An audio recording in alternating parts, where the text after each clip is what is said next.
Hello all இன்னைக்கு நம்ம Kerala டூரோட vlog வந்து பார்க்க போகிறோம். நாங்கள் ஃபேமிலியோடு சேர்ந்து கேரளா டூர் வந்து போயிருந்தோம். நைட்டு ட்ரெயினுன்றதுனால ட்ரெயினில் சாப்பிட்றதுக்கு ஃபுட்ஸ் எல்லாம் வந்து ரெடி பண்ணி பேக் பண்ணி வச்சாச்சு.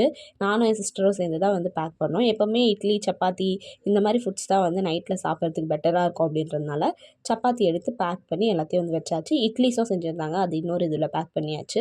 அப்புறம் லக்கேஜ் எல்லாத்தையும் எடுத்துகிட்டு ட்ராவலர் வந்துச்சு, அதில் ஏறி நாங்கள் வந்து போயிட்டோம். இப்போ சென்னை சென்ட்ரல் தான் வந்து போயிட்டுருக்கோம்.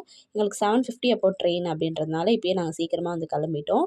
போனோடனே இந்த லக்கேஜ்லாம் நம்மளால தூக்கிட்டு போக முடியாது அப்படின்றதுனால அங்கே இந்த மாதிரி ஒரு எலக்ட்ரிக் வண்டி இருக்கும், அதில் வந்து போயாச்சு சூப்பராக. அப்புறம் ட்ரெயினையும் வந்து ரீச் பண்ணியாச்சு. கரெக்டாக 7:50க்கு ட்ரெயின் வந்து எடுத்துட்டாங்க. சூப்பராக ஜேர்னியை வந்து ஸ்டார்ட் பண்ணிட்டோம். அப்புறம் நைட் ஃபுட் எல்லாத்தையும் சாப்பிட்டுட்டு எனக்கு எப்பவுமே அப்பர் பர்த்தில் தூங்குறது தான் ரொம்ப பிடிக்கும்னு சொல்லிட்டு அங்கே போய் நல்லா வந்து தூங்கியாச்சு. மார்னிங் சூப்பராக நாங்கள் கேரளா வந்து ரீச் பண்ணிட்டோம். கேரளா கிட்ட போகும்போது செம்ம கூலிங்காக மழைலாம் வந்துச்சு போல, நல்லா சூப்பராக இருந்துச்சு. பார்ட் 2 வந்து நாளைக்கு பார்க்கலாம். வீடியோ பிடிச்சிருந்துச்சுன்னா மறக்காமல் சப்ஸ்கிரைப் பண்ணிக்கோங்க. பாய்.